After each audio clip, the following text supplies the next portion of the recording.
At South Texas Health System, the health of you and your family has always been our top priority. It inspires us to be among the nation's healthcare leaders. We're proud to be home to the Valley's first and only freestanding children's hospital, the state's first dedicated heart hospital, the first behavioral health facility with private inpatient treatment, and Hidalgo County's first level 2 trauma center. And we continue to transform healthcare, investing in advanced technologies and innovations to help you heal faster. It's that commitment to your health that has allowed South Texas Health System to build a reputation for excellence across 11 facilities, earning recognition for patient safety, cardiac care, robotic surgery, women's health, stroke care, and more. With our integrated network of nationally recognized facilities, freestanding emergency departments, physician practices, and outpatient centers, we are where you are, providing compassionate care and comprehensive services for you and your family.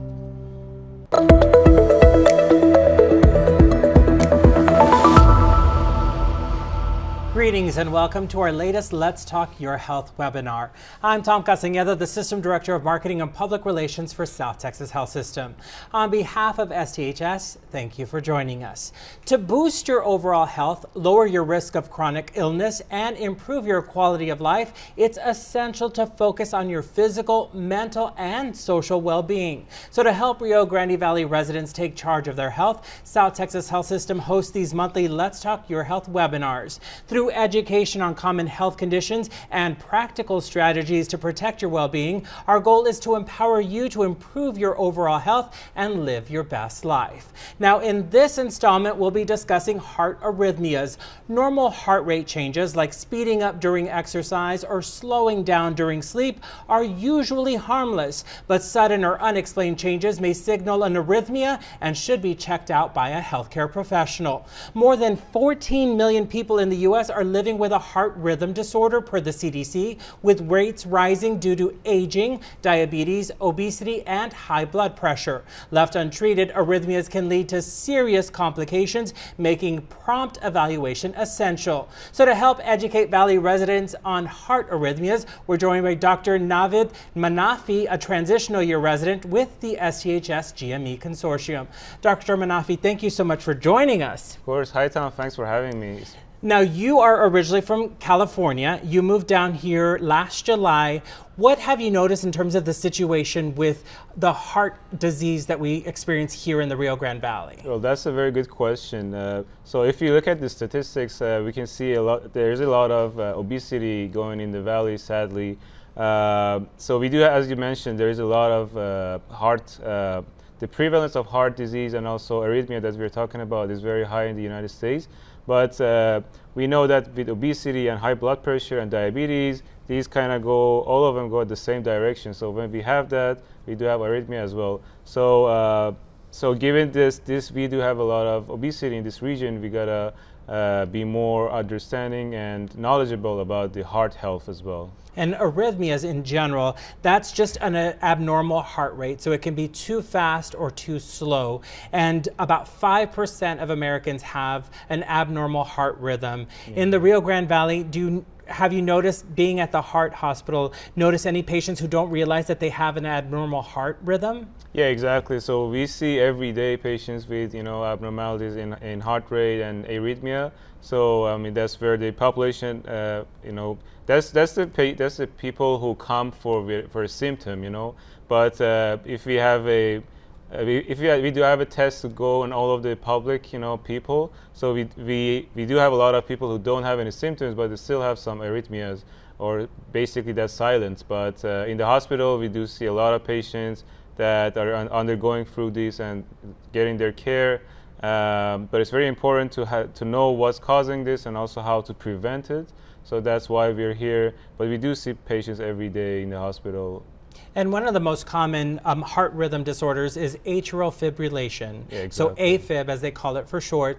And that is on the rise in the United States, and it's starting to affect younger people. So it used to be that 65 and older, you really started to have to worry about your heart health because obviously you have calcification of the arteries and things like that are slowing down the heart, plus just aging in general. But now younger people, are you seeing young patients at the heart hospital who are dealing with AFib, with heart rhythm disorders and heart disease in general? Yes, sadly, as you mentioned correctly, we do see like it's going down. Like young people are also getting, you know, affected. So this is basically resulting from a multitude of like events. Like so in the past we didn't have a lot of maybe smoking and also the healthy eating habits. So we've gone to an era that everything is available, and we have sedentary lifestyle given our availability of everything. So that's causing obesity. That's causing also availability of like alcohol is also a condition that causes atrial fibrillation. So all of these make us to see more younger populations sadly going through this as well. So that's very important, specifically in younger population, to know how to build the healthy habits and how to avoid unhealthy habits, to have a better life with better life expectancy and healthier life, because this is the only body we have, and we gotta take care of it. And it's very important to live longer and live a better life. And when we talk about the body, the heart is one of the most important organs. And if you're not protecting it, you're doing it a disservice, and it could affect your quality of life down the road. As you get older, you're going to start to see a decline. So if you protect it today, hopefully you won't suffer tomorrow as greatly. And when it comes to talking about sedentary lifestyles, as you mentioned, unfortunately, we spend a lot of time seated nowadays. If you're a child, now kids are playing on their tablets, they're sitting or gaming, so they're not really moving as much. I remember being a kid and running around in the backyard, riding my bicycle, pretending that my mailbox was a bank teller machine. So I had all of these things, but nowadays kids are on tablets. You see them, you go to a restaurant and you see them distracted by a tablet, or you go visit a friend and they're on their tablet or gaming. So that's starting at a young age. So we really have to role model for our kids as well. It's a family affair when it comes to protecting our health, right? That's true, 100%. So as you said, maybe I'm lucky from generation who was also not having the very old times, fun in the in the childhood. We kind of get used to using the smartphones and things. But I totally agree with you. As you mentioned, like, we gotta be role models, and the best way to be a role model is to being like that. So if a mother and father are always using the phones, the child learns how to, that the best way is probably using the phone. So it's really good to have quality time with the children, to teach them that there's a lot to explore. When you go out with your family, they're gonna get attracted to the nature. So it's really good that as a family we do have good practices, and it's gonna be good for the parents and also for the grandparents and also for the kids. It's a win-win scenario. So everything starts from us and how we teach our children and how do we respect our body. Because if we don't respect our body, if we don't eat healthy food, they're gonna love to have that because they see us as the role model. But I would totally agree with you, and you can see there's some political things going on as well. Like in Facebook, all of them are basically prohibiting children to use that, and this is all because there is a trend going on that younger children are getting attracted, and the way that these are meant to be is attractive. But there is a lot of other things to be attracted to, like the nature, like exercise. So we should go for that way. And obviously, when it comes to understanding heart arrhythmias, heart disease, education is essential. And if you put together a great presentation for us, so let's get started. Of course. Thank you so much for your time. All right. So we do have this slide. So let's go ahead and review the main reasons. So the topic is about the heart arrhythmia. So as you can understand from the name, so arrhythmia basically is not a normal rhythm of the heart. So we basically say either the rate of the heart, like the number of times our heart beats in a minute, is high or low, or it's regular or irregular. That's also can be, if it's irregular, it can be arrhythmia as well. Or if the site of origin of the cardiac impulse is abnormal, that's what we call arrhythmia as well. In the next few slides, I'm going to tell you how this impulse happens, and actually how our heart beats in so in our maybe 90 year of life. It's very impressive, like how our heart works non-stop when we are asleep and when we're working out. So it's very impressive system going on. So we spoke about the rate of the heart. So we usually say the rate between 60 beats per minute to 100 is something that we call the normal heart rate. That kind of can differ between individuals. Like if a person is having is a very well-trained athlete, they can have a resting heart rate as like 50s or even 40s, 45s.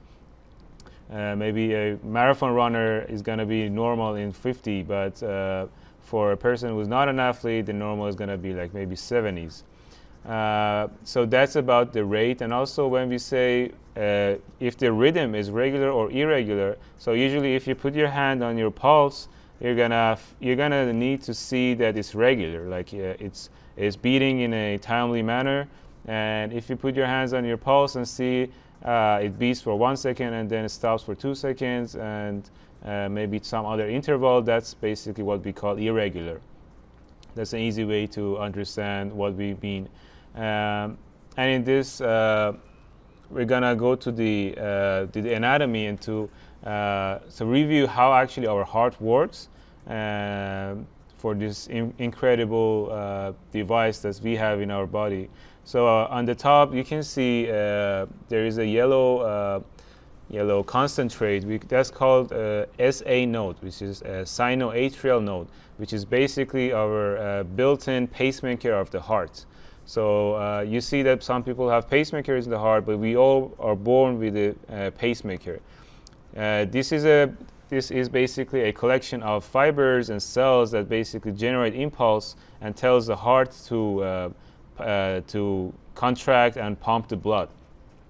So what happens in a normal heart is that SA node generates the impulses. That's the king of our heart, and generates the impulses, and the impulses go throughout the atria and then reach out to another node, which is called AV node, or atrioventricular node. The names are coming from anatomy. And when the impulses reach the atrioventricular node, it goes through some bundles and some fibers to the ventricles. Another thing to review in our anatomy, the ones we have 4 chambers in our heart. The 2 ones on the upper part are called atria. Each one is atrium, and we have left and right atria. The 2 on the bottom are called ventricles. We have left and right ventricles. Our right side of the heart goes pumps blood to our lungs, and also our left part of the heart pumps blood to the whole body. So it's very important that this impulse trajectory and direction is very controlled, and it goes in a very specific direction. Because if the impulses go everywhere, it's not going to go anywhere, basically. So it's going to follow the trajectory of the built-in hearts. So when we spoke about that, now let's see how many types of arrhythmias do we have.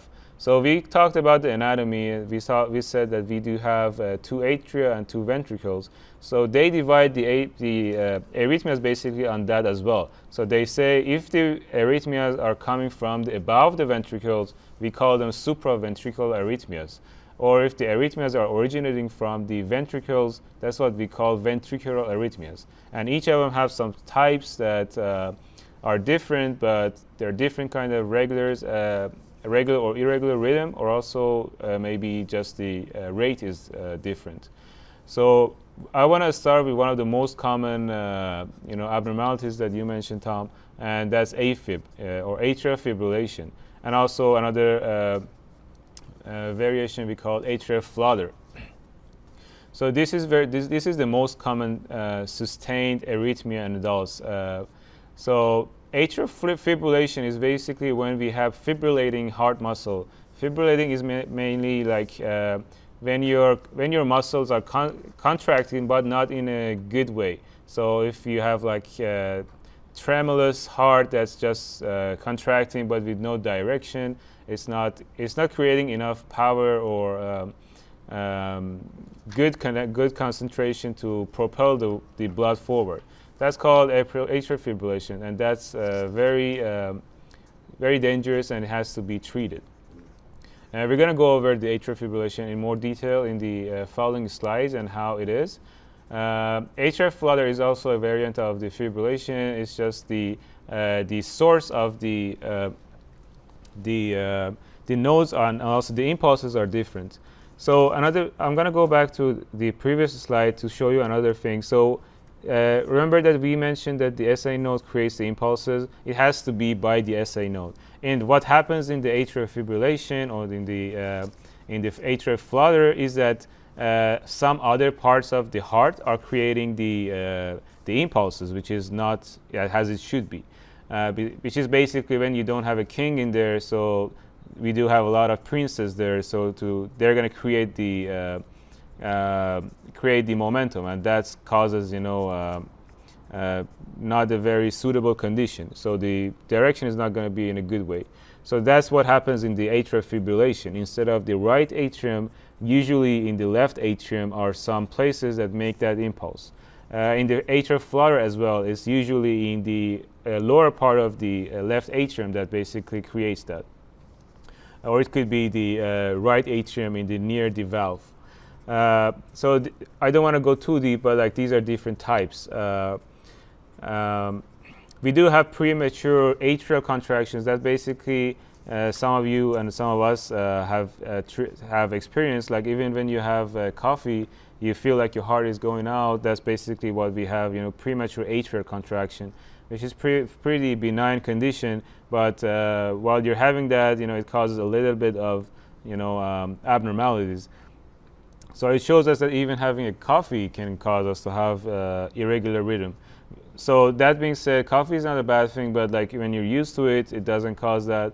But the point is that any part of thing that we take, any food that we have, alcohol, all of them can affect this cardiac heart condition. When we go to ventricular arrhythmias, usually ventricular arrhythmias are more dangerous than the atrial arrhythmias. We do have ventricular tachycardia, which is basically ventricles creating the impulse, and it's very fast. Or we do have ventricular fibrillation, which is basically the fibrillation that we just talked about, but it's the ventricles. And since the ventricles are the parts that propel the blood to the whole body, that's very dangerous, because if they're not pumping blood, we are at risk of stroke or dying. This is basically a holistic view of that. And let's cover that who is basically at risk, like what predisposes us to have arrhythmias. So we basically categorize that into two factors. Either they are non-modifiable or either they are modifiable. And can you guess what we mean by modifiable or non-modifiable, Tom?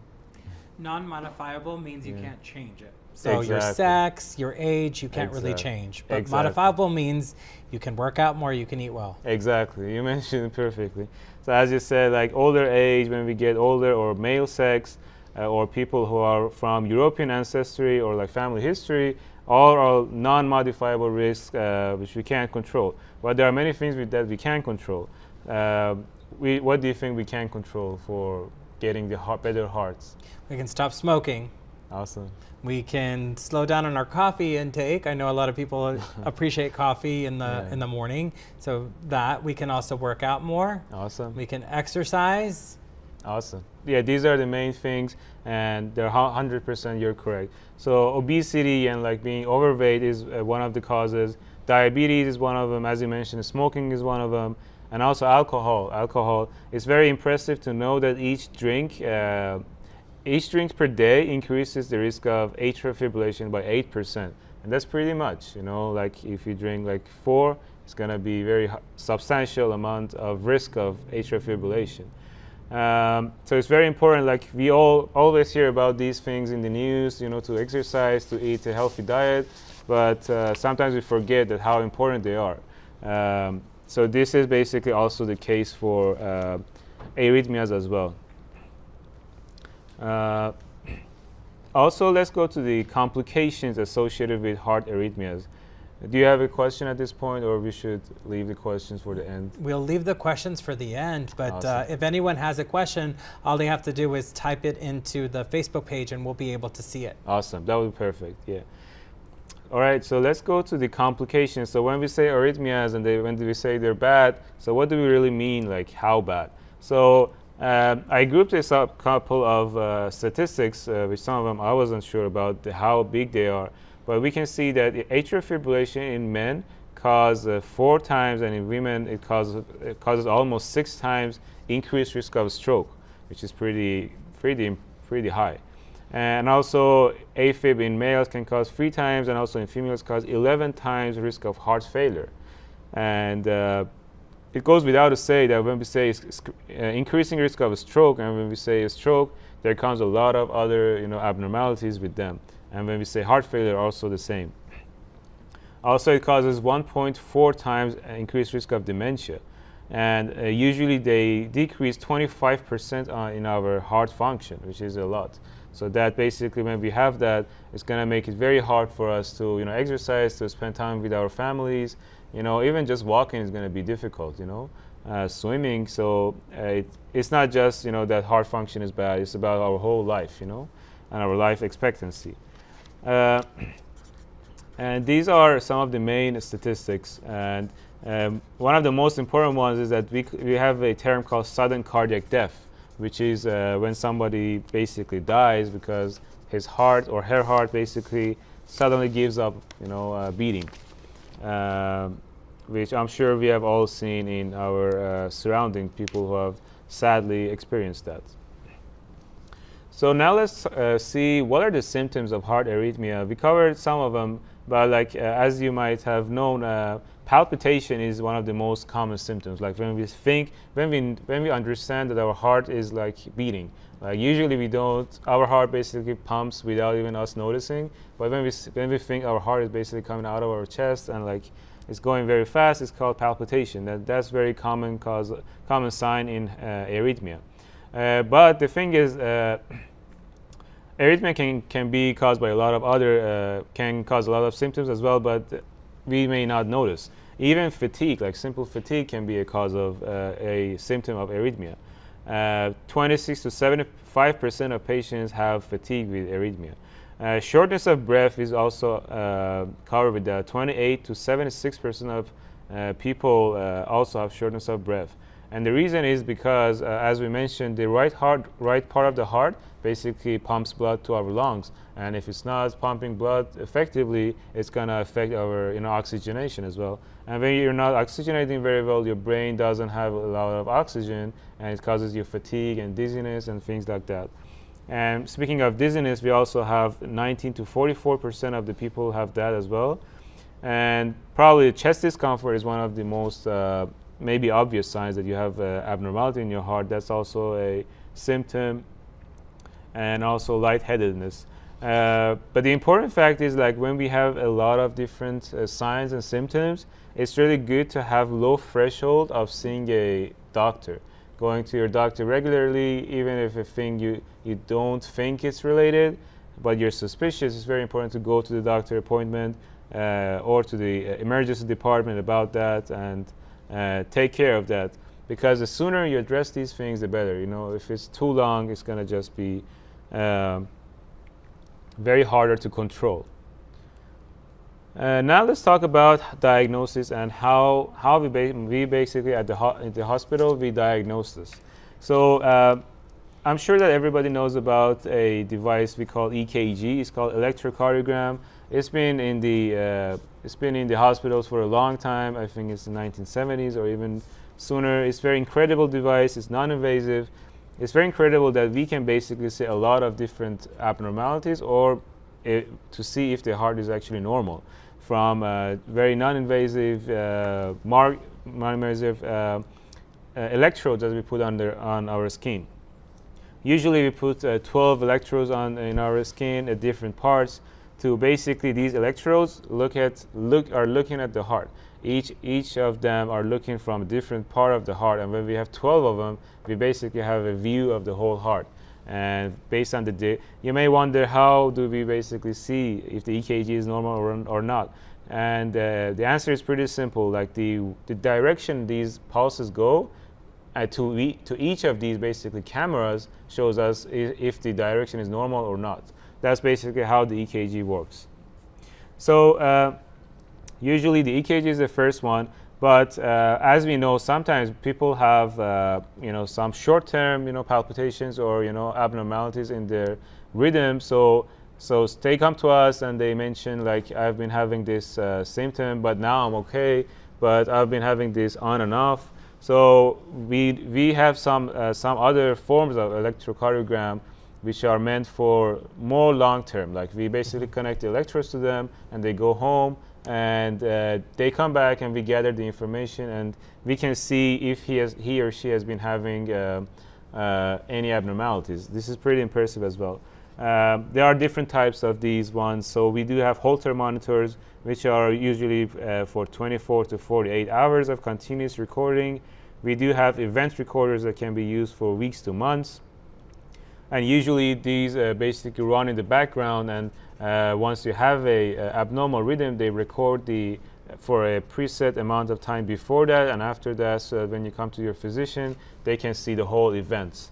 And these are some of them. And also we do have another type. We do have implantable loop recorders, which you have to go to the hospital, and they put a very light and lightweight a device under your skin, and also it can monitor and save the same purpose.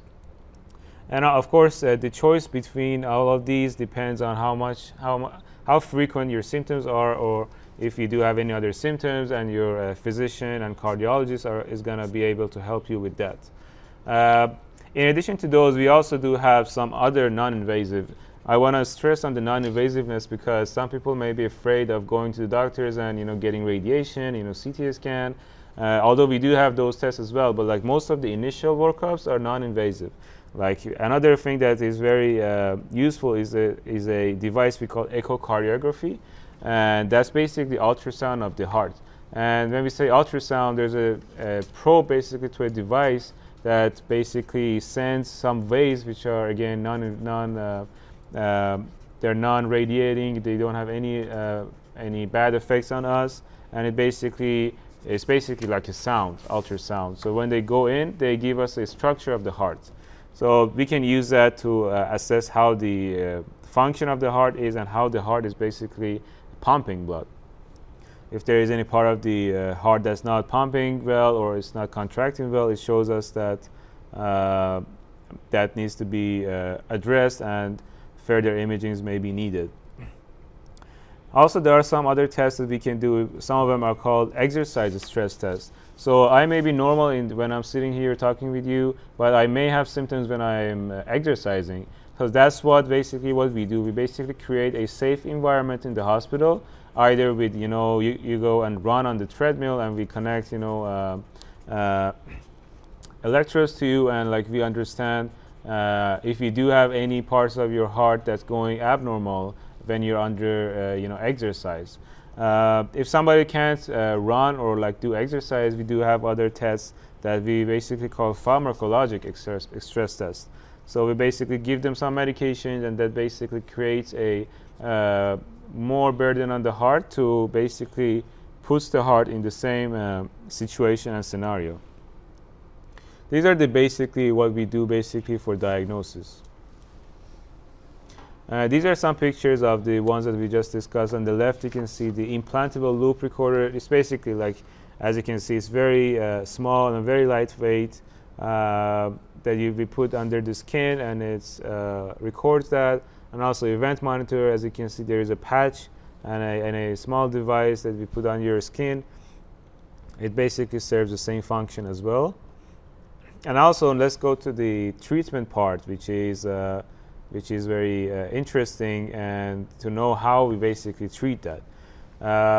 We're going to cover prevention at the next slide, which I'm very interested in, but let's go and see how we should treat that. So we basically have medications, we do have procedures, and we do have anticoagulation. These are basically three main things that we can adapt our treatment plan for the patient, for the specific needs of the patient. So starting from medications, they do have two basically mechanisms. One is basically rate control, and one is rhythm control. So we want to have the heart to have a good rhythm, a good rate. So we want to have it between 60 and 100. So we do have medications for that to keep it like that. They're called beta blockers like propranolol, metoprolol. All of the medications that end up with LOL are beta blockers. We do have calcium channel blockers. Basically, they block pathways of the heart transmission. This is how we create the rate control. Also, we do usually rate control is our first option. We don't want to first control the rate. But if somebody is not responding to that very well or is having other symptoms, we sometimes may need to go to rhythm control. And rhythm control, they have 5 different classes of medications. They control different parts of the different receptors. You can see some of the medications there, like amiodarone, flecainide, propafenone, sotalol, dofetilide, and other medications. So when we go from that, we do have procedures. Some procedures, if somebody is not responding to medications, we go to procedures. One of them is basically once we shock the patient. It's called electric cardioversion. So it's very cool mechanism. So we talked about like the SA node is the king of the heart. So we want to give the power to the king, right? When we have some parts that are going of their own, we basically shock the heart. It basically silences all of the nodes that are creating impulses and gives back to the SA node. And the way it works is that the shock is stronger than the other impulses, but it's not as strong as the SA node. And that's how it works. And also the automatic nature of the SA node is stronger than the other ones, so it basically regains power sooner. We do have other procedures as well that's based on the patient, and also other thing that I want to mention is the pacemaker implantation. That's a basically procedure that the cardiologist can do for you. We do have different types of pacemakers, but the important part is to prevent a stage that will reach that level. I do want to stress on another very important topic, and it's about anticoagulation. Do you know why we need to do anticoagulation, or do you think that we need to do anticoagulation in patients with atrial fibrillation, or you don't think it's necessary? Is it a case-by-case basis? I'm assuming that it probably is good for most patients, but some may not be that's a good candidate for it. Exactly, you have a very good sense. So as you said, so we usually want everyone on AFib to have anticoagulation. We sometimes may not give it, like for instance, if a person is doing surgery, we may hold that, because when we say anticoagulation, it means basically blood thinning. So they're at risk of hemorrhage. So as you said, there are some situations that we don't want that, but usually at the resting scenario, everyone with AFib has to be on anticoagulation. And the reason is that part of the heart, when we have a tumbling motility of the heart, so it's not creating effective pumping. So when you have that, we do have a chance of clot formation in the heart. And based on the anatomy of the heart, especially in the left atrium, we do have a pocket that blood can go there and clot there. And when the blood, what do you think happens when we have clot in our heart? We can suffer a stroke. Exactly. So that's a big issue. Exactly. You got it all right. So that's the main issue. That's the main reason that we want to have anticoagulation, because if that clot forms, it can go to the brain. And brain is basically the first center that our aorta and our heart gives the blood to. So that's why usually we do have a stroke when we are not anticoagulated. We do have several kinds of anticoagulation. I'm going to go very briefly on them. And so anticoagulation started a long time ago. We started with heparin a long time ago. And also, heparin is usually given in the hospital because it can't be like oral. We do have either injections to the veins or it's under the skin. The other medication that's also has been there for a long time is called warfarin. Warfarin is an antagonist or against vitamin K, which is responsible as part of the coagulation. The good thing about warfarin is that it's cheap, kind of. It's been there for a long time. It's actually sometimes used for some people with mechanical heart valves.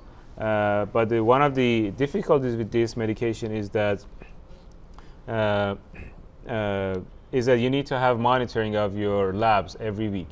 So that's what this medication has been known for. There are some of the new types of medications which we call direct oral anticoagulants. As the name says, they are oral. You can take it at home, and you don't need to take any labs for them. And I'm going to name some of them because they're very famous, and some of our listeners may be on them, or maybe their healthcare professionals have told them about. One of them is apixaban or Eliquis. One of them is rivaroxaban or Xarelto, edoxaban or Savasa, and dabigatran or Pradaxa. So usually, these direct oral anticoagulants are more preferred. And compared to warfarin, they decrease the stroke or embolism by 19%, and they decrease the hemorrhagic stroke by 51%, and they decrease all-cause mortality in 10%. But there is a risk to them as well. Some of them increase the risk of gastrointestinal bleeding. So that's why it's very important for our listeners and also the patients to have an understanding and also know that every medication is chosen specifically for a patient, so we don't have a recipe for everyone, So that's very important to go to your doctor and knowing what the medications are. Now I'm going to go to our last and most important important slide that I really like, and it's about prevention, because that's what has to be most of our attention to. So as you mentioned in the beginning of our conversation, lifestyle is the most important thing. And when we say lifestyle, it means weight management, it means blood pressure management, it means not having alcohol and not having smoking, and diabetes management. I want to go over some of the stats that are very nice to know. Some of them are those news to me as well. So when we say weight management, as I mentioned, like we hear these things in a lot of conditions, but it's very important to know that the reason we say that is not just to say it. It's very important to have them because the statistics are supporting that. So did you know that the 10% weight loss in people who are obese or overweight, it reduces the arrhythmia risk, even just 10%. So it's very important to know that we shouldn't aim for a weight reduction of like 50 pounds in the beginning to not reach that and say we can't do this. So even 10% reduction is very important. It can really affect. And also, I do have another very nice statistics that I really like. Did you know that each 1 kilogram of weight that we lose reduces our blood pressure by 1 millimeters of mercury? So when we say like the normal blood pressure is like 120, so if you lose 10 kilograms, I think it's going to be 20 pounds almost. So it's going to reduce your blood pressure by 10. So imagine what it's going to do if you lose like 20 kilograms, So it's very important to know that weight management and blood pressure control are going hand in hand. And we want to have moderate physical activity to prevent and control arrhythmias. So when we say moderate, we usually say 150 minutes a week of moderate intensity or 70 minutes per week of vigorous activity. This is going to be very protective. Another thing that is very helpful for us in our day-to-day life, is very easy to do, is to try to walk more. As you mentioned, you mentioned that you walk a lot, which is perfect. We all do have these, watches in our hands, so it tells us how many steps do we have. If we can hope for and aim for 10,000 steps a day, that's really good amount to have, and it's very easy to do because some of us work a lot, so it's very hard to do that. If we should find some easy ways to find that. As I mentioned, if you have your blood pressure under control, which means the systolic, which is the upper part of the blood pressure, upper number under 120, it reduces your risk by 26%. And also alcohol, we should reduce it. As I mentioned, each one drink 8% increase. But if somebody is very insisting on doing that, we should have limits of, for women, less than 1 drink a day, or for men, less than 2 drinks a day. And smoking, as you mentioned, smoking is also a very important factor. So if smoking increases the risk of AFib for 32 to 51%. These are very shocking stats. And the other things is like sleep apnea. If somebody's having sleep apnea, if they have their sleep apnea under control with CPAP, that's going to help them as well. And diabetes management, you got to have the diabetes under control. And also stress. The more stress, the worse it is for the heart. I try to be pretty quick and not talk too much, but I'm ready for any comments and questions you may have, or our listeners have. This is all great information, and there were some great statistics in there just showing just how much taking those baby steps, like just losing 10% of your body weight can really reduce your risk of AFib and of heart arrhythmias and heart disease in general. Let's talk a little bit about just the numbers again, because so people understand. So we talk about 5% of the US population has some sort of a heart rhythm disorder, but it decreases your heart function by 25% is one of your statistics. And what does it mean when you have reduced heart function, and how does that impact your life over time? Exactly, that's a very good question, because some people, many of our patients in the hospital ask us, okay, what does that mean? Like, we usually say our normal heart function is like 60% to 70%, and people ask, like, what does that mean? That's a very good question. So when we say heart function, it basically means how much blood is our heart pumping at each minute, okay? So as you can expect, when our heart is like 25% reduced in function, it can pump less blood. So when you have pumped less blood to your lungs, you will have shortness of breath. So when you walk very short amount of steps, you're gonna have shortness of breath. So you can't walk much, you can't do your activities of daily living, and that's one of the causes. So when you can't do that, you're gonna gain weight because you can't exercise. So it's basically a vicious cycle of things of happening. It's a downward spiral that you'll notice if you're not really paying attention. Now, when you talk about heart function, is that something that you can learn from visiting your doctor regularly, or do you have to see a cardiologist to know your heart function? So usually it's been done by echo. That the device that I mentioned is basically ultrasound of the heart. We basically do see how much blood is going out. It's basically by ultrasonography of the heart, echocardiography. So usually it's the cardiologist who does it, but it can be done in other centers as well. Like if we do have primary care, of a patient, they can direct the patient to go there to get that number done, and then follow up with the cardiologist. But that's something that your PCP, your primary care physician, will notice over time. They may see, you're starting to have some shortness of breath or some fatigue. Let's go ahead and recommend you see a cardiologist so that maybe you can do that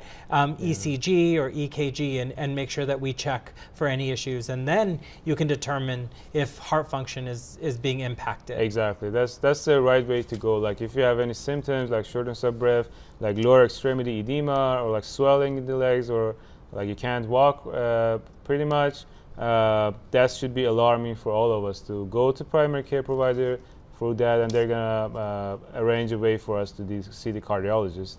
And we can have echocardiography, like monitor that throughout time.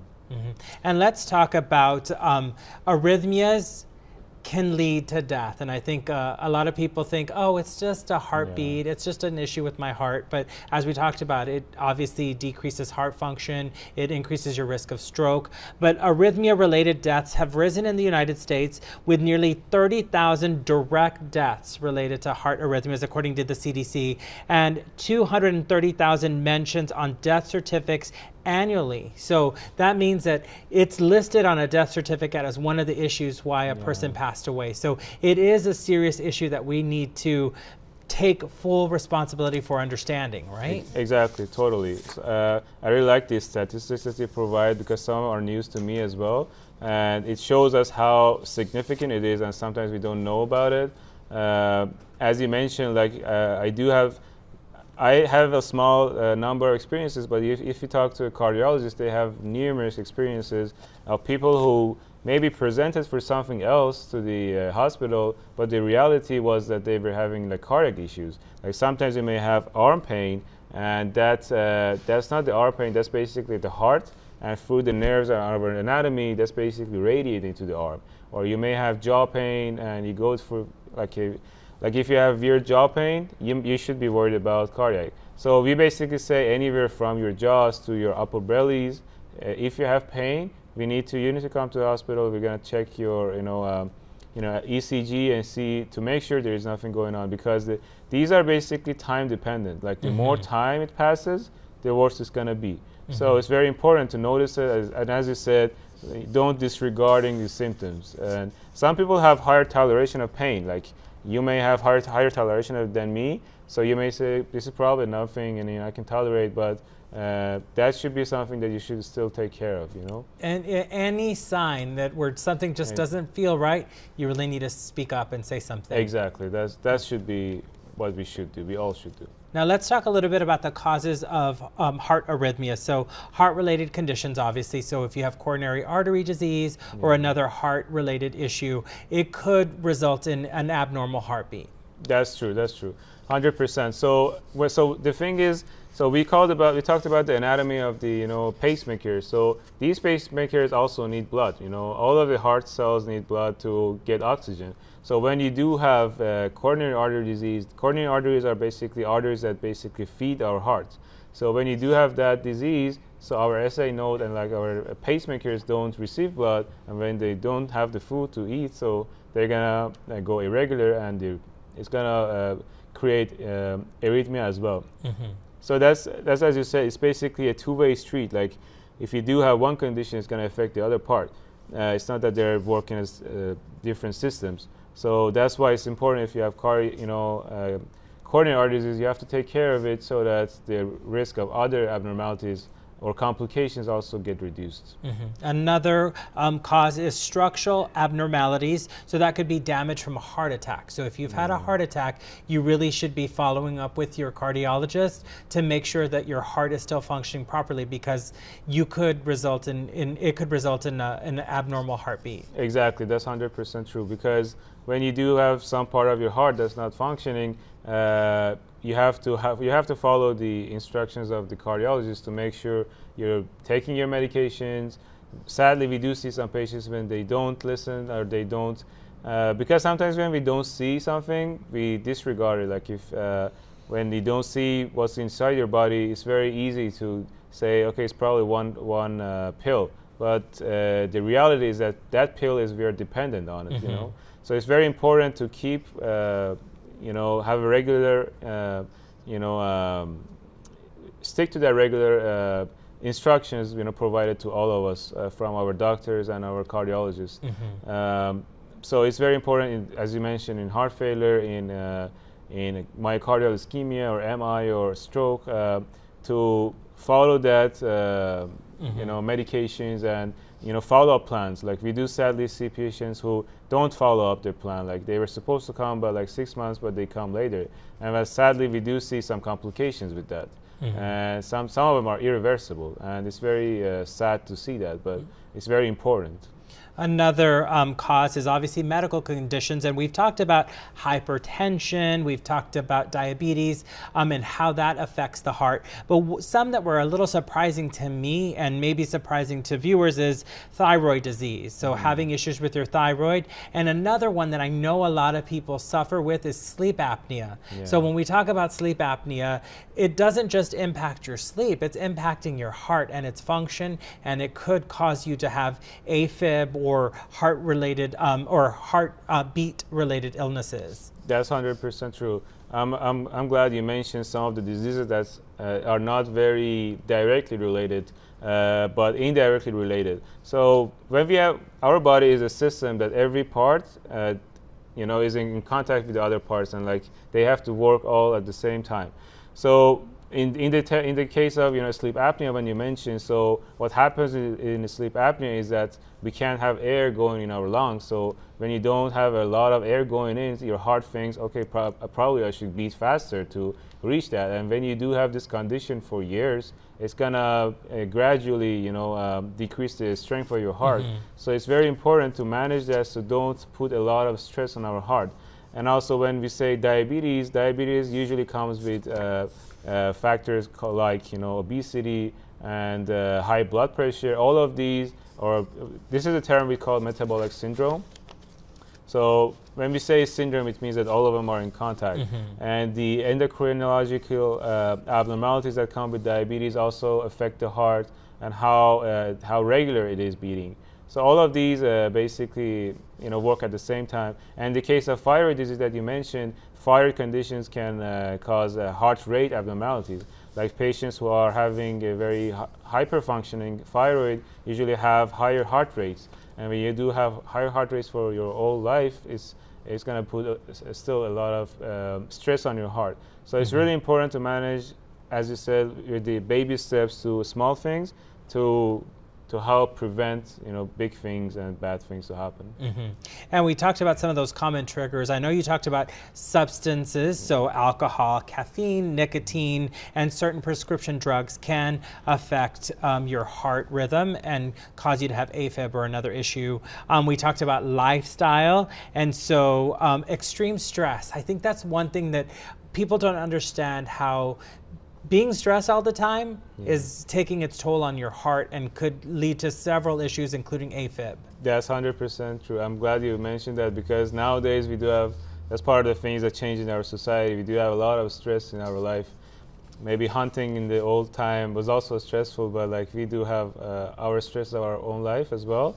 So the main issue with stress is that when you put yourself under the influence of hormones that you have with stress, including cortisol or like other stress, other hormones that we have when we are stressed, is gonna affect your heartbeat and our heart rate. So that's gonna have a gradual effect on our heart. So speaking about stress, I want to also mention something as well. It was also very shocking to me that very extensive endurance exercises like ultra marathons, like people who run for days, they can actually negatively impact the heart as well. We gotta have like moderate intensity exercises, so don't put a lot of stress in our body. So be careful if you're training for an Ironman, because you are hitting that intense exercise that could result in some damage to the heart. Exactly, that's true. I mean, unless somebody is very well trained, so they probably know how to gradually increase their exercise. But like for somebody who's starting fresh, I would start very slowly, and then if that's their passion, they can go from advancing as you're training and getting better prepared. So start with a 2K, work your way to a 5K, but don't try to do a marathon right away. Yeah. Now let's talk about some of the misconceptions. So number one, all arrhythmias are life-threatening. True or false? I would say maybe false, but sometimes it's safer to say true, because if somebody says it's okay, they would disregard it. So I would take the precaution and say it's true. Yeah. Now misconception number two: caffeine causes arrhythmias.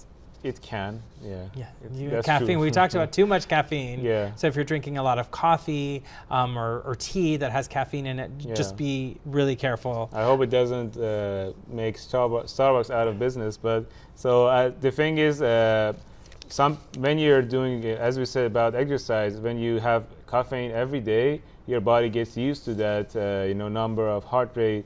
Caffeine has good effects as well. So it's not in the same category as like moderation. Alcohol. Exactly, moderation is the key. Yeah. All right. People with arrhythmias can't exercise. So you should still be able to exercise, right? Even if you're dealing with one. It's just, I'm assuming you work with your doctor, you come up with a tailored exercise program so that way you're safe, you're exercising safely. Exactly, that's true. As you I mean, That's false. I would say you have to actually exercise. It's actually the opposite. You gotta have your medications and also increase your exercise. That's what it should be. Arrhythmias only affect older adults. That's a big lie, right? That's really right. Yeah, so as you mentioned, it's going, it can affect everybody across all ages. So there is no correlation between, like there is a risk factor of age, but there is no correlation of like how, it's just about the age. That's, as you say, is incorrect. All right, and we talked about the importance of prevention. So you talked about don't smoke.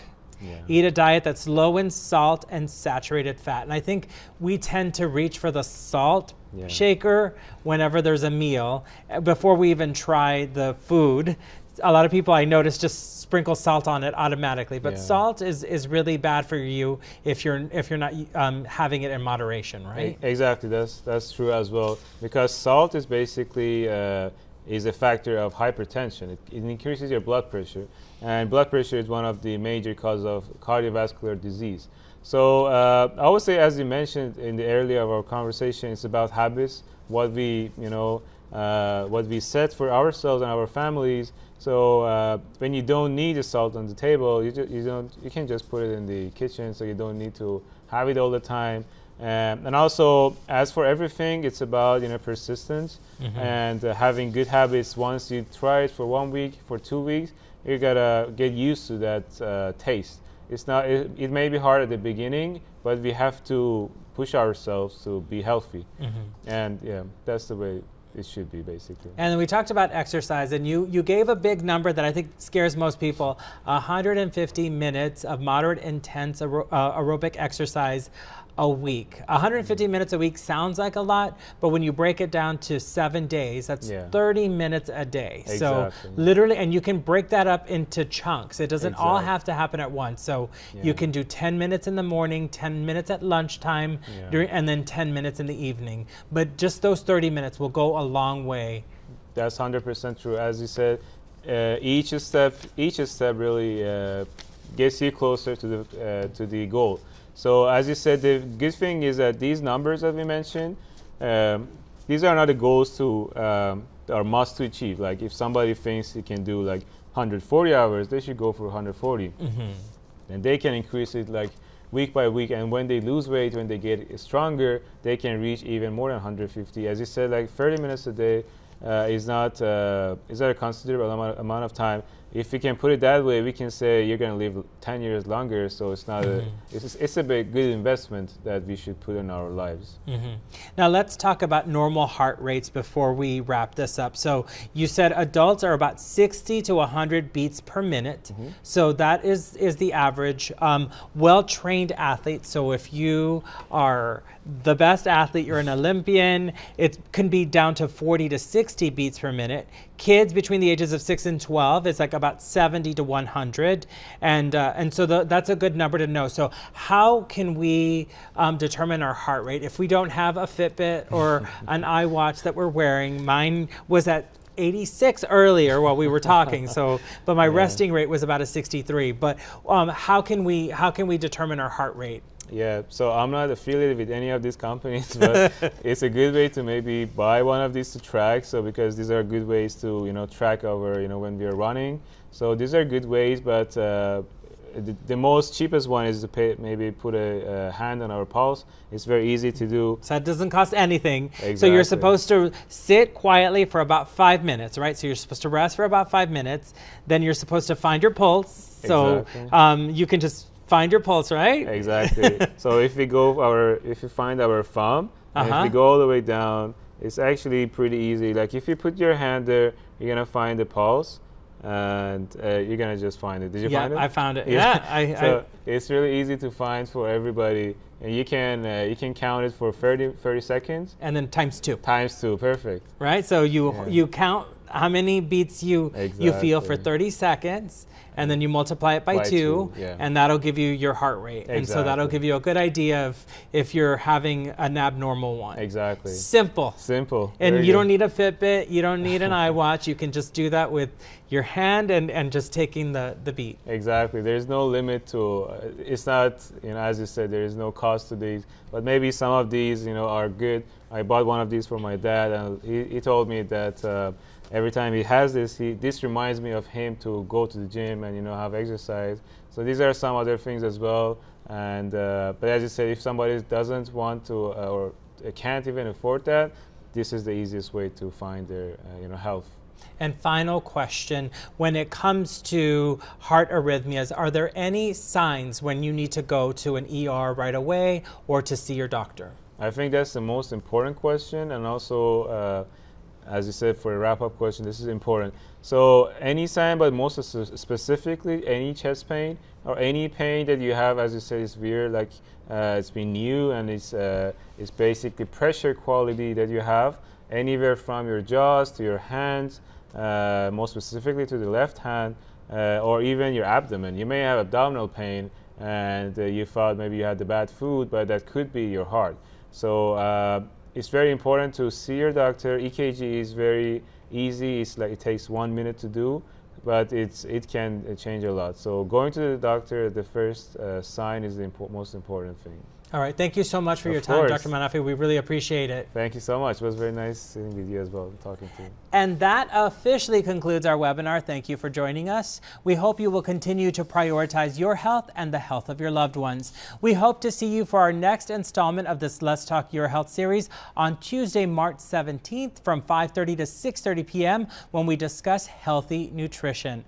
Like and follow the South Texas Health System Facebook page for more details on our future Let's Talk webinars. And if you'd like to see our previous seminars, all you have to do is visit sthsletstalk.com.